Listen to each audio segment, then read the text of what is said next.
Hello everyone and I welcome you all on Career Glow and Career Glow is always happy to help you in your competitive exams।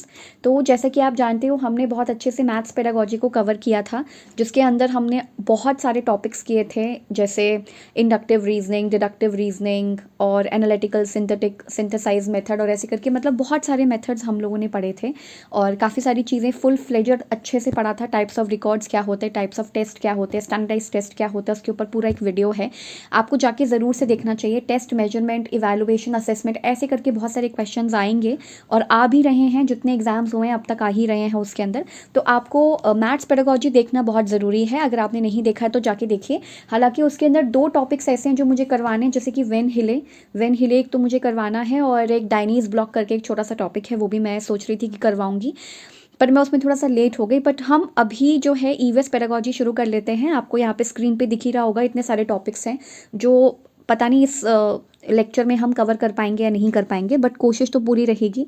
तो सबसे पहले है homework. आपको दिख रहा है यहाँ पे होमवर्क क्या होता है, टाइम टेबल क्या होता है, सिंगल स्कूल टीचर या मल्टी क्लास टीचिंग सिस्टम किसे कहते हैं, थीम्स क्या हैं ईवीएस के, एक बार वो भी देख लेंगे, छोटा सा ही टॉपिक है काफ़ी। उसके बाद टीचिंग मेथड्स कौन कौन से होते हैं, तो टीचर सेंटर्ड भी हो सकता है और चाइल्ड सेंटर्ड मेथड भी हो सकते हैं। यहाँ पे ई आएगा, यहाँ पे लगा नहीं, थोड़ी स्पेलिंग मिस्टेक हो गई है। तो बिना किसी देरी के सबसे पहले तो हम अपना ईवीएस पेडागोजी शुरू करते हैं। तो उससे पहले हमको पढ़ना पड़ेगा होमवर्क के बारे में, ठीक है। ये सब कुछ यहाँ पे लिखा हुआ है, सारी चीज़ें तो नहीं लिखी हुई हैं, कुछ कुछ चीज़ें ऐसी वर्बल समझाने की हैं। तो सबसे पहले हम पढ़ने वाले हैं होमवर्क। आप सभी को पता है, आप सभी को क्लास में होमवर्क ज़रूर मिला होगा, जैसे हम गृह कार्य कहते हैं। ये पढ़ना थोड़ा ज़रूरी है क्योंकि इसमें बहुत कन्फ्यूजिंग क्वेश्चंस आते हैं, ठीक है। काफ़ी ज़्यादा कन्फ्यूजिंग क्वेश्चंस आते हैं। वैसे हालांकि देखा जाए तो बच्चों को जो होमवर्क है वो देना बहुत ज़रूरी है, लेकिन कुछ क्या बोलते हैं उसको, कुछ ऑप्शंस में ना होमवर्क वाला जो एक वो होता है, ऑप्शन होता है, वो कभी कभार गलत होता है। कि ज़रूरी नहीं है कि आप बस प्रैक्टिस प्रैक्टिस और ये सब रटवा दो, रेपिटेशन से बचना है हमने। होमवर्क हम इसलिए दे रहे हैं ताकि और क्लैरिटी आ सके। इसको कभी भी रिपीटिशन से आपने कंफ्यूज नहीं करना है। कभी भी रिपीटिशन या रिपीट करने का मतलब है बार बार एक ही चीज़ को रिपीट करते जाओ, रटते जाओ, रटते जाओ। वो कभी भी मीनिंगफुल नहीं होगा क्योंकि वो आप रट रहे हो, ठीक है। तो रटना बिल्कुल नहीं है। कभी भी वर्ड आए क्रैम करना या क्रैमिंग, कभी भी वर्ड आए ये नहीं होना चाहिए। कभी भी रोट आए ये भी वर्ड नहीं होना चाहिए। ये चीज़ आपको समझनी पड़ेगी। रोट मेमोराइजेशन आ जाए या क्रैमिंग आ जाए या रिपीटिशन आ जाए, कभी भी आप, ये आपके ऑप्शंस नहीं होंगे। कभी भी ऑप्शन सही नहीं होगा। हाँ, अगर नॉट पूछा है तो भले ही हो सकता है, बट वैसे सही नहीं होगा। तो अब हम होमवर्क पढ़ लेते हैं। सबसे पहले तो होमवर्क क्या होता है, सिंपल सी चीज़ है। आप लोगों को क्लास में कभी स्कूल में होमवर्क मिला होगा, है ना। और ऐसा तो कभी नहीं हुआ है कि हमें सर्दियों की छुट्टी में, गर्मियों की छुट्टियों में भी होमवर्क ना मिला हो। हमें हमेशा मिला होता है, बहुत बहुत बड़े बड़े होमवर्क मिले होते हैं। तो उसी के बारे में हम लोग बात कर रहे हैं कि हमें बच्चों को होमवर्क क्यों देना चाहिए, क्यों देते हैं हम होमवर्क। तो सबसे पहली चीज़ तो आपको ये पता होना चाहिए कि होमवर्क क्या है। Homework is extension of learning. Extension of learning है, यानी कि अधिगम को बढ़ाने के लिए, अधिगम को बढ़ाने के लिए, उसका विस्तार करने के लिए होमवर्क दिया जाता है। लर्निंग का हिंदी होता है अधिगम। अधिगम का विस्तारण। विस्तारण का मतलब होता है, विस्तारण आप लोग लिख लेना, विस्तारण ये वो है। विस्तारण का मतलब होता है कि एक्सटेंशन, यानी कि आप होमवर्क इसलिए दे रहे हो, ऐसे नहीं कि मतलब ऐसा हर बार पूछा जाता है कि होमवर्क दिया जा रहा है बच्चे को किस लिए, ताकि जो पेरेंट्स है उसके उस पर नज़र रखें, ताकि बच्चा जो है क्लास घर के अंदर भी बहुत ज़्यादा बिजी रहे। तो हम कभी भी बच्चे को बिजी होने के लिए होमवर्क देते ही नहीं है। पहली बात तो हम देते हैं बच्चे को होमवर्क क्योंकि उसे एक्सटेंशन कहा जाता है लर्निंग का। बच्चा स्कूल में पढ़ता है 10-12 घंटे, जितने भी घंटे बच्चा स्कूल में पढ़ता है, 8 बजे से लेकर के 2 बजे तक, या अलग अलग टाइमिंग्स होते हैं स्कूल के। तो जितने बजे तक भी वो घर में पढ़ रहा है और स्कूल में पढ़ रहा है, इसका ये मतलब नहीं होता कि आप उसको घर में बिजी रखना चाहते हो इसलिए, बल्कि आप चाहते हो कि जितना उसने स्कूल में पढ़ा है एक बार घर जाके वो उसको थोड़ा सा रिवाइज कर ले। वो उसका लर्निंग का ही एक्सटेंशन है, ठीक है। वो उसका अधिगम का ही विस्तारण हो रहा है ताकि बच्चा उसे अच्छे से पढ़ सके, उसको इन डेप्थ स्टडी कर सके, गहराई से पढ़ सके। इससे क्या होता है, आपकी लर्निंग बढ़ती ही है और आप धीरे धीरे सेल्फ लर्निंग सीख जाते हो, ठीक है। तो अभी हमने क्या समझा होमवर्क के बारे में, हमें क्या समझ आया कि गृह कार्य या होमवर्क जो होता है, सबसे पहली चीज़ तो वो एक्सटेंशन है लर्निंग का, यानी कि इससे आपकी लर्निंग बढ़ती ही है, घटती तो बिल्कुल भी नहीं है। आपको बहुत ज़्यादा क्लैरिटी आती है चीज़ों में, ठीक है, आपको काफ़ी ज़्यादा क्लैरिटी आती है चीज़ों में, और इसके अलावा आपकी सेल्फ लर्निंग थोड़ी सी बढ़ जाती है, यानी कि आप खुद से पढ़ना सीख जाते हो। सेल्फ बोलते हैं ना, सेल्फ स्टडी करो, सेल्फ स्टडी करो, तो वो जो सेल्फ स्टडी का कॉन्सेप्ट है ना, वो भी यहीं से ही एमर्ज हुआ, एक तरीके से यहीं से आया है कि खुद बच्चा अध्ययन करे, सेल्फ लर्निंग की अपॉर्चुनिटी दो जितनी दे सकते हो, स्व अध्ययन कर सके बच्चा, ये बहुत ज़रूरी है। तो ये बच्चों को होमवर्क के माध्यम से हम ये करवाने की कोशिश करते हैं। बच्चा घर पे भी चुपचाप पढ़ सके, आराम से पढ़ सके, लेकिन हम इसलिए नहीं दे रहे ताकि बच्चा बिजी रह सके। देखो, ये वाला नेगेटिव वर्ड है बिजी, कि बच्चे को बिजी रखना है, या मैम चाहती हैं कि अपना काम जो है बच्चे के ऊपर थोप दिया जाए या पेरेंट्स के ऊपर थोप दिया जाए, ये कभी भी ऑप्शन नहीं होगा। इनसे हमेशा बचना है, ठीक है, हमेशा बचना है। और सीटेट का एग्ज़ाम बहुत प्यारा सा टेस्ट होता है, बहुत प्यारा सा एग्ज़ाम होता है, आप सभी बहुत आराम से उसको क्वालिफाई कर लोगे, लेकिन कुछ कुछ छोटी छोटी चीज़ों पे ध्यान देना पड़ेगा। तो हम बच्चों को होमवर्क देते हैं बिजी रखने के लिए, तो बिल्कुल नहीं देते हैं, ठीक है। हम चाहते हैं कि बच्चे की सेल्फ लर्निंग हो सके, सेल्फ लर्निंग का मौका देते हैं, इसलिए हम करते हैं। और हम चाहते हैं कि बच्चा एसिमिलेट कर सके। एसिमिलेट का मतलब होता है कि आत्मसातीकरण, इसको हम कहते हैं आत्मसातीकरण। आत्मसातीकरण का सिंपल मतलब होता है कि बच्चा अपने में जो उसने पढ़ा है ना, वो मिला ले, बस अपने अंदर मिला ले, ऐसा समझ लो, ठीक है। एकदम ऐसे तो नहीं कहेंगे लर्न कर ले, बट कॉन्सेप्ट समझ जाए, अपने अनुसार पढ़ ले, बस ये इंपॉर्टेंट है। हमने क्या पढ़ा होमवर्क में कि गृह कार्य जो होता है, पहली बात तो वो एक्सटेंशन ऑफ लर्निंग है, यानी कि लर्निंग इससे बढ़ती ही है, अधिगम का विस्तारण है ये। और होमवर्क जो होता है वो एक्सटेंशन ऑफ लर्निंग है, यानी कि आपको लर्निंग आपकी बढ़ती है, आपको क्लैरिटी आती है, आप स्व अध्ययन कर पाते हो, सेल्फ लर्निंग कर पाते हो, सेल्फ स्टडी कर पाते हो, और आप एसिमुलेट कर लेते हो इन्फॉर्मेशन, जो भी आपने स्कूल में सीखा है उसको अपने अंदर अपने ज्ञान के साथ मिक्स कर लेते हो, अपने ज्ञान के साथ मिला लेते हो। तो ये आपका होमवर्क होता है। होमवर्क का मतलब ये कभी नहीं होता कि हम बच्चे को घर पे बिजी रखना चाहते हैं, या फिर हम जो टीचर का भार है वो इससे कम हो जाए। इन सब वर्ड से बचना है कि टीचर जो है अपना वर्कलोड करने के लिए बच्चों को होमवर्क दे देती है, उनको बिजी रखने के लिए दे देती है, नहीं। ये सब कुछ हो रहा है बच्चे के भलाई के लिए हो रहा है, ताकि बच्चा आराम से लर्निंग कर सके। एक ये इंपॉर्टेंट चीज़ थी होमवर्क के लिए। और दूसरा, आप फर्स्ट एंड जो सेकंड क्लास के बच्चे होते हैं, कोशिश करो कि इनको होमवर्क कम ही दो। एक्चुअली इनको ना रियल लाइफ चीज़ों से आपको जो डेली लाइफ की चीज़ें होती हैं उनसे मीट करवाना है, यानी कि आप इनसे कहो कि जितना हो सके अपने आसपास के एनवायरनमेंट को देखो, एक्टिविटीज़ दो जितना हो सके। होमवर्क नहीं देना चाहिए, होमवर्क आप मत दो उनको, जितना हो सके एक्टिविटीज़ दो, जिससे कि उनकी सेंसेस जो हैं वो शार्प हो सकें, ठीक है। कुछ ऐसे देखने का काम दे दो, ठीक है, स्मेल करने का काम दे दो, ठीक है, या फिर आप उनको टच करके देखने का काम दे दो। मतलब जैसे कि पत्ते वगैरह या फूल वगैरह होते हैं, उनके अलग अलग डिज़ाइंस वगैरह, कुछ ऐसा उनके सेंसेस को इन्वॉल्व करवाओ, देयर सेंसेस, ऐसा काम दो फर्स्ट टू सेकंड क्लास के बच्चों को। थर्ड एंड फिफ्थ क्लास के बच्चों को हाँ थोड़ा बहुत आप होमवर्क दे सकते हो, जैसे कि 1-2 घंटे का होमवर्क आप दे सकते हो, 1-2 घंटे का आप होमवर्क दो, और बाकी उनको भी एक्टिविटीज़ में जितना हो सके इन्वॉल्व करवाओ, वो ज़्यादा इंपॉर्टेंट है, वो ज़्यादा ज़रूरी है। सो मेरे ख्याल से आपको ये होमवर्क का टॉपिक समझ आ चुका होगा, और होमवर्क इंपॉर्टेंट है, ये टॉपिक हमारा हो चुका है, ठीक है। गृह कार्य बहुत ही छोटा सा प्यारा सा टॉपिक था ये, बिल्कुल ही इसमें कुछ था ही नहीं समझने वाला, बट हाँ ये चीज़ है कि किन चीज़ों से बचना है, बस आपको ये थोड़ा सा ध्यान रखना पड़ेगा। फिर आता है टाइम टेबल। अब हम थोड़ा टाइम टेबल को समझ लेते हैं। स्कूल में आपको पता है टाइम टेबल होता है, ये सब जानते हैं कि स्कूल में टाइम टेबल होता है ना। स्कूल में टाइम टेबल होता है जिसको हम कहते हैं समय सारणी। क्या कहते हैं? समय सारणी।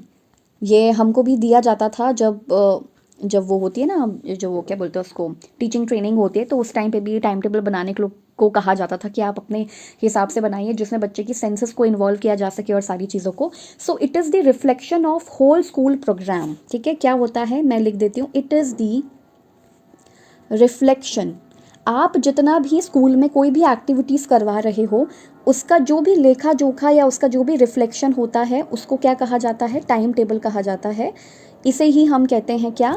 समय सारणी। यानी कि it is the reflection of whole school program. School में कुछ भी हो रहा है, अब देखो स्कूल में क्या होता है, योगा का भी एक पीरियड होता था, म्यूज़िक का भी एक पीरियड होता था, मेरे क्लास में, मेरे स्कूल में तो होता था। एक SUPW भी होता है, जिसके अंदर हम कहते हैं कि आप किस तरीके से मतलब बेसिकली SUPW का जो फुल फॉर्म है वो तो मैं अभी भूल रही हूँ, लेकिन हाँ ये ज़रूर है कि इसमें क्या होता है कि जितनी भी प्रोडक्टिव चीज़ें होती हैं, हाँ इसका प्रोडक्टिव वर्क है, P फॉर प्रोडक्टिव एंड ये W फॉर वर्क, तो ये कुछ प्रोडक्टिव वर्क होता है। मतलब आपको कुछ ऐसा करवाना है कि जो बेस्ट आउट ऑफ वेस्ट होता है ना, इसमें बेस्ट आउट ऑफ वेस्ट सिखाया जाता है कि कोई वेस्ट चीज़ पड़ी है, जैसे कि पेंसिल के छिलके हो गए, है ना, तो ये सब जितनी भी चीज़ें वेस्ट आइटम्स पड़ा हुआ है जो भी, इसको आप कैसे बच्चों को सिखाओगे कि इसको कैसे यूज़ में लाया जा सकता है। तो ये वाला एक पीरियड हुआ करता था टाइम टेबल में, जिसको हम SUPW कहते हैं, और बहुत मज़े आते थे इसके अंदर, सच बताएं तो, क्योंकि बहुत अच्छा पीरियड था जिसमें मैम हमें बहुत कुछ चीज़ें बताती थी कि कैसे बेस्ट आउट ऑफ वेस्ट आप बना सकते हो चीज़ों का। तो योगा का एक होता था, म्यूज़िक होता था, SUPW होता था, फिर आपके आपका इंग्लिश का एक टाइम टेबल में ये भी सब्जेक्ट हो गया, फिर उसके बाद मैथ्स का होता था, फिर हिंदी का होता था, इंग्लिश का होता था, ऐसे करके SST वगैरह आपके, साइंस वगैरह, मतलब आपके जितने भी टॉपिक्स होते हैं, जितने भी मतलब आपके सब्जेक्ट्स होते थे, वो सभी टाइम टेबल में होते थे। एक गेम्स का पीरियड होता था जो कि बहुत कम मिलता था, ठीक है, उसको भी टीचर्स ले लेते थे, स्पेशली मैथ्स और साइंस के क्लासेस लगा देते थे एक्स्ट्रा।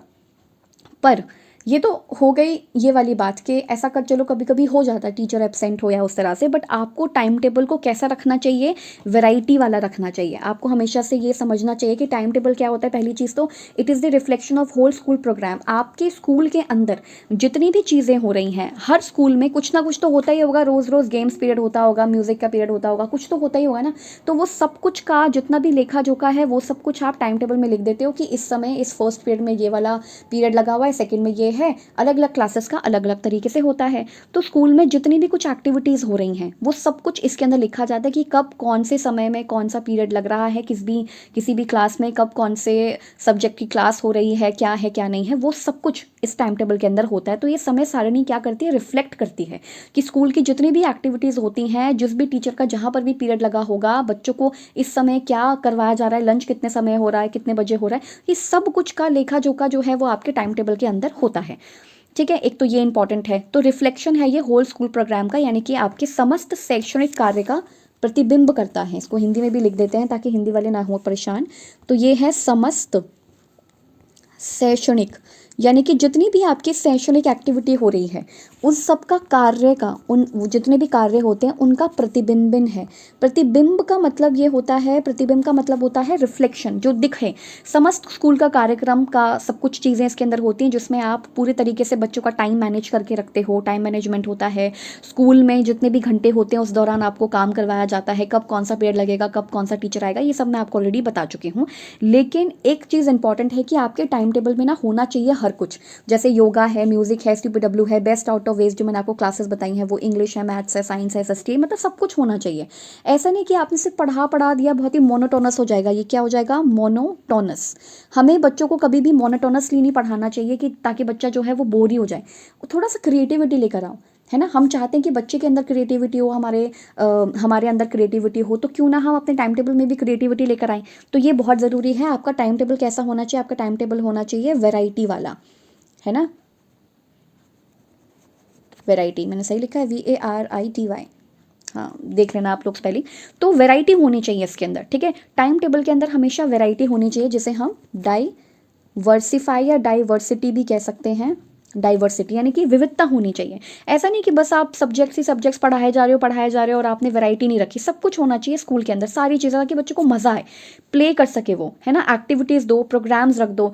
कभी कभी ऐसा भी आप कर सकते हो कि बच्चों को कहो कि आप बिना फायर के कुकिंग करो, विदाउट फायर कुकिंग का प्रबंध कर दो, कि जैसे बच्चे आप वही चीज़ें बनाओ जो बिना आग के बन सके, ठीक है, बिना आग के बन सके। जैसे कि सैंडविचेस बना लो, ठीक है, जिसके अंदर उसको टोस्ट जो होता है वो करने की ज़रूरत ना पड़े, या फिर जिसमें आग की ज़रूरत ना पड़े। भेल पूरी बनवा लो, लेमनेड बनवा लो, है ना। तो कहने, या फिर फ्रूट चाट बनवा लो। तो कहने का मतलब ये है कि आप बच्चों को ऐसी ऐसी एक्टिविटीज़ दो और पूरे स्कूल को एक्टिविटी दो, ताकि बच्चा खुद कुछ तो करना सीखे, है ना। और बहुत डिफरेंट डिफरेंट होना चाहिए, तो यानी कि वैरायटी होनी चाहिए। और दूसरा इसका इंपॉर्टेंट होता है फ्लेक्सिबिलिटी। फ्लेक्सिबिलिटी का मतलब ये होता है कि ऐसा नहीं कि बिल्कुल ही रिजिडिटी हो। देखो, रिजिडिटी तो किसी भी चीज़ में नहीं होनी चाहिए। रिजिडिटी किसी भी चीज़ में अ बिग नो है। इवन हमारे कॉन्स्टिट्यूशन के अंदर भी कहा जाता है कि रिजिडिटी नहीं है।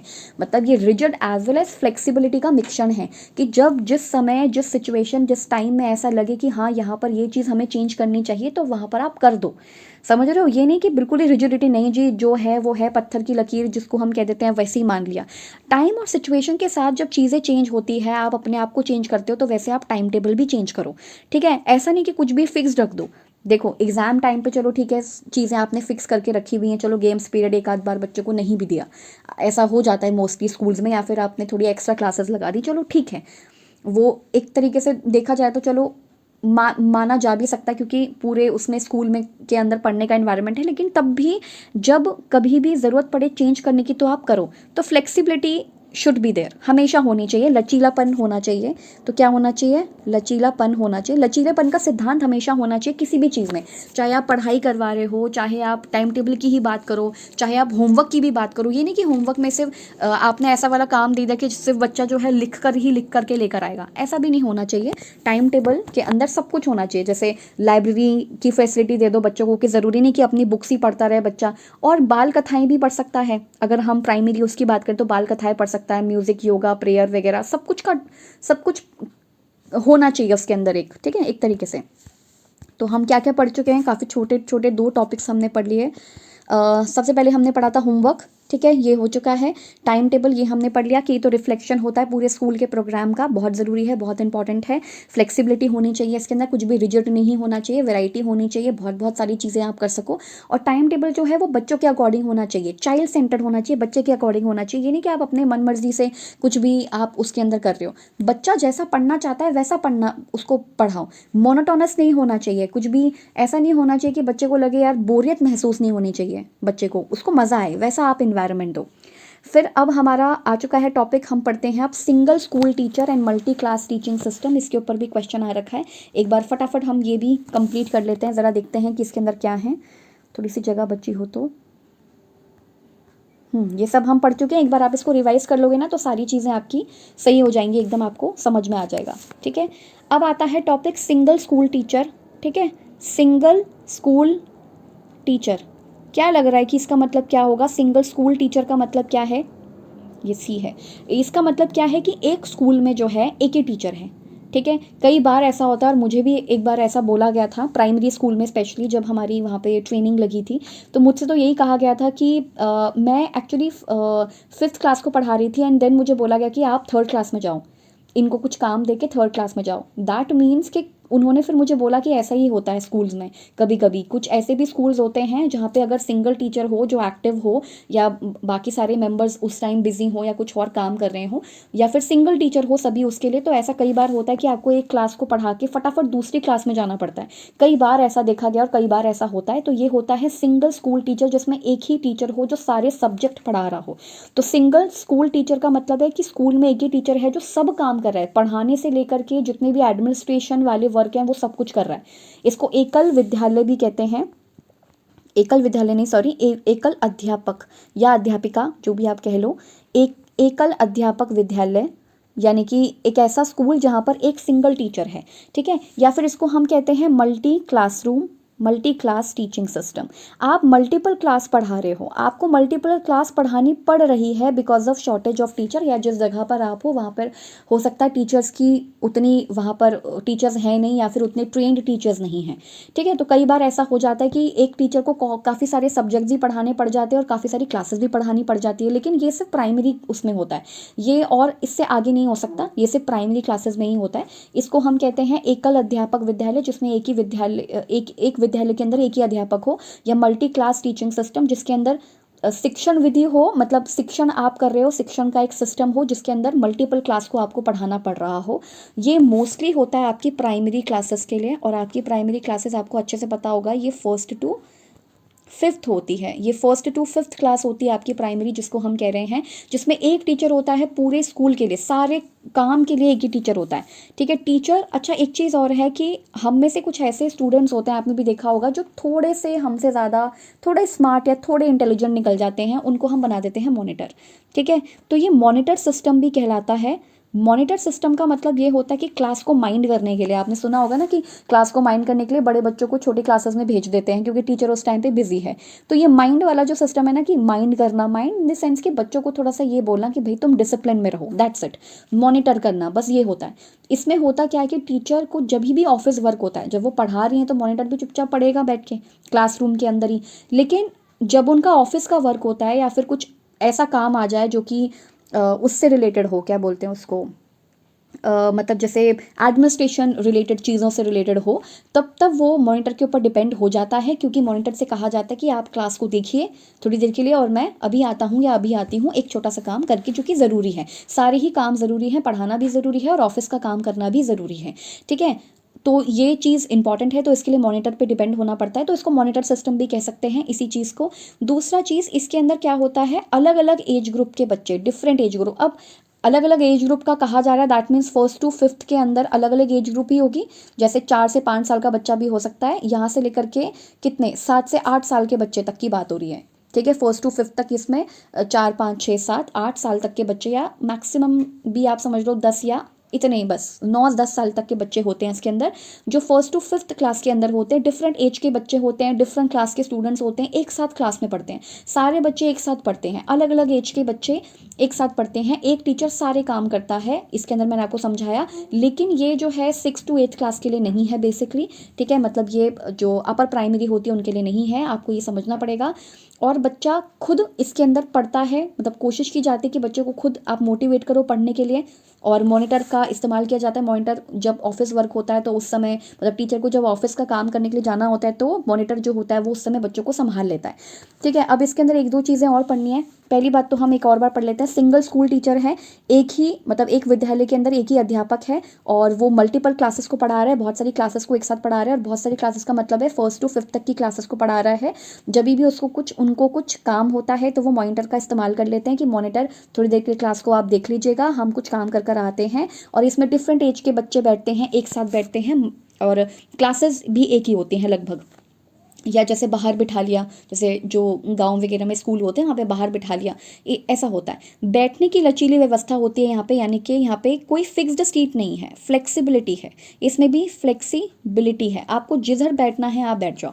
फ्लेक्सिबल सिटिंग अरेंजमेंट है यहाँ पे, और एक्चुअली होना भी यही चाहिए। कभी कभी ऐसा होता है ना कि हम लोग एक ही सीट पे बैठे रह जाते हैं एक ही दोस्त के साथ, आपको वैरायटी चाहिए होती है, आपको वैरायटी, आपको हर किसी से बात करनी चाहिए, क्योंकि अब बच्चे को ग्रुप में बैठाओ, ठीक है। वैसे भी 2 लोगों का एक पेयर हो सकता है, पर आप ग्रुप में जितना सीखोगे, जितना रहोगे, उतना ज़्यादा अच्छे से सीखोगे, दूसरों की गलतियों से भी सीखोगे और दूसरों से स्किल्स भी सीखोगे। तो यहाँ पे क्या होता है, फ्लेक्सिबिलिटी होती है, किस चीज़ की, बैठने की फ्लेक्सिबल व्यवस्था होती है, आप अपने अनुसार बैठ सकते हो। यहाँ पे कोई फिक्स्ड सीट नहीं है, नो फिक्स्ड सीट, कोई फिक्स्ड सीट नहीं है इसमें आपकी, आपको जिसके साथ बैठना है, आपको जहाँ बैठना है आप बैठ सकते हो, टीचर बस आपको पढ़ाएगा, ठीक है। सिंपल यही होता है। मेरे ख्याल से आपको काफ़ी चीज़ें समझ आ गई होंगी। इसके अंदर मैंने बहुत अच्छे से 3 टॉपिक समझाने की कोशिश की है। तो बहुत सिंपल है, क्या होमवर्क होता है एक तो, ठीक है। होमवर्क यानी कि गृह कार्य आप इसलिए देते हो बच्चे को, इसलिए नहीं कि वो बिजी रहे या जो है पेरेंट्स जो हैं उसको देखते रहें, इसलिए नहीं, बल्कि आप दे रहे हो ताकि वो और अच्छे से पढ़ सके। एक्सटेंशन, क्योंकि ये वो होता है ना, एक्सटेंशन ऑफ लर्निंग होती है, तो ताकि उसकी लर्निंग बेहतर हो सके, वो और ज़्यादा अच्छे से पढ़ सके, इसलिए आप होमवर्क देते हो। फिर आता है टाइम टेबल, जिसमें सब कुछ लेखा जोखा होता है कि स्कूल में क्या हो रहा है, क्या नहीं हो रहा है, कौन सा पीरियड कब लग रहा है। फ्लेक्सिबिलिटी होनी चाहिए इसके अंदर, डाइवर्सिटी होनी चाहिए, सब कुछ होना चाहिए टाइम टेबल के अंदर, ताकि मोनोटोनस ना लगे। और सिंगल स्कूल टीचर हमने पढ़ ही लिया है कि जिसमें एक स्कूल के अंदर एक टीचर होता है, मल्टीपल क्लास को पढ़ाना पड़ता है, मॉनिटर भी होता है इसके अंदर, आप कहीं पर भी बैठ सकते हो, फिक्स्ड सीट होती है। इसमें मैंने आपको अपने से रिलेटेड एक एग्जाम्पल भी बताया कि मुझसे यही कहा गया था कि आप पहले इस क्लास को पढ़ाओ, कुछ काम दे दो इनको, उसके बाद आपको थर्ड क्लास में जाना है पढ़ाने के लिए, क्योंकि ऐसा ही होता है इस सिचुएशन के अंदर। एक लास्ट हम देख लेते हैं थीम्स ऑफ ईवीएस, फिर ये हम बाद में भी कर लेंगे कभी। थीम्स ऑफ ईवीएस बहुत आसान है, आप लोगों ने, आई एम श्योर आप लोगों ने 3rd to 5th क्लास तक की एनसीईआरटी पढ़ ली होगी, नहीं पढ़ ली है तो प्लीज़ पढ़ लो, अब ज़्यादा समय नहीं रह गया है। 1 तारीख को भी एग्ज़ाम है, 7 तारीख को भी एग्ज़ाम है, या उसके बीच में जितने भी एग्ज़ाम्स हैं, तो जितना हो सके ईवीएस का एक बार पढ़ लो, सारे जितने भी आपके छूटे हुए टॉपिक्स हैं, क्योंकि 27 24 ऐसे ऐसे आपके चैप्टर्स हैं, उसमें कुछ ना कुछ तो होगा ही ना, फालतू का लिए तो नहीं दिया है, कुछ इन्फॉर्मेशन तो होगी, तो उनको पढ़ लो बैठ के एक ही सिटिंग में, है ना। बैठ जाओ 6-7 घंटे और पढ़ लो बस। तीसरी कक्षा की बुक, चौथी कक्षा की, 5वीं कक्षा की नहीं मिल रही है, बाहर अवेलेबल नहीं है, तो अपने फ़ोन में डाउनलोड कर लो, आजकल तो इतने सारे ऐप्स आ चुके हैं, लेकिन पढ़ लो इनको बैठ के। तो 6 थीम्स क्या हैं ईवीएस की, सबसे पहले तो ये समझ लो कि इन्वायरमेंटल स्टडीज़ कहा जाता है, इंटीग्रेटेड है, इंटीग्रेटेड पे टिक कर लेना, इंटीग्रेटेड इंपॉर्टेंट है। और दूसरा, इसको हमने ऐसे ही समझना पड़ेगा, या नेक्स्ट टाइम हम फिर से इसको एक बार देख लेंगे। लास्ट ही मेरे पास पेज बचा हुआ है इसका। चलो, इसमें क्या है, ईवीएस की 6 थीम्स कौन कौन सी होती है, जिसमें थीम्स भी हैं और कुछ सब थीम्स भी हैं। जैसे फैमिली एंड फ्रेंड्स, आप अपने फैमिली के बारे में भी, इवन मैंने भी बहुत सारे जब चैप्टर्स पढ़े ना ईवीएस के, पढ़े थे पहले जब, तो उसमें फैमिली और फ्रेंड्स की बहुत बातें हुई हैं, दादाजी दादी जी की बात हुई है, हम दादी के घर जा रहे हैं, हम मौसी के घर जा रहे हैं, ये सब की बहुत बातें हुई हैं। तो फैमिली से रिलेटेड भी चीज़ें हैं, फ्रेंड्स से रिलेटेड भी चीज़ें हैं, ठीक है। ये तो आपकी मेन थीम हो गई। उसके बाद हमें फूड भी चाहिए, फैमिली एंड फ्रेंड्स तो चाहिए ही चाहिए हमको, लेकिन उसके बाद हमें खाना भी चाहिए, ये भी एक और थीम है। उसके बाद हमें खाने के बाद पानी भी पीना होता है जी, वो भी चाहिए हमको। उसके बाद हमें शेल्टर भी चाहिए, रहने के लिए छत भी चाहिए, ताकि हम ठंड में जो है वो एकदम ठुठुरा ना जाएँ, वो जो कहते हैं ठुठुरा रहे हैं इस तरह से, वो ना हो जाए, या फिर हम बीमार ना पड़ जाएँ, या फिर गर्मी के समय में हम बिल्कुल ही एकदम तप ना जाएँ, इसलिए हमें शेल्टर की भी ज़रूरत होती है। फिर हम लोग थोड़ा सा ट्रैवल भी कर लेते हैं, थोड़ा सा घूम कर भी आ जाते हैं। फिर हम कुछ चीज़ें भी बनाते हैं, things we make and do, हम कुछ चीज़ें बनाते भी हैं, जैसे कि पानी को रखने के लिए हमारे पास पहले बॉटल्स थोड़ी होती थी प्लास्टिक की, घड़ा होता था, तो उसकी भी स्टोरी है, बहुत अच्छे से समझाई हुई है बच्चों को। तो ये things we make and do, जो चीज़ हम बनाते हैं और जो चीज़ हम करते हैं, करते के अंदर हमारे सारे ऑक्यूपेशन आ जाएंगी।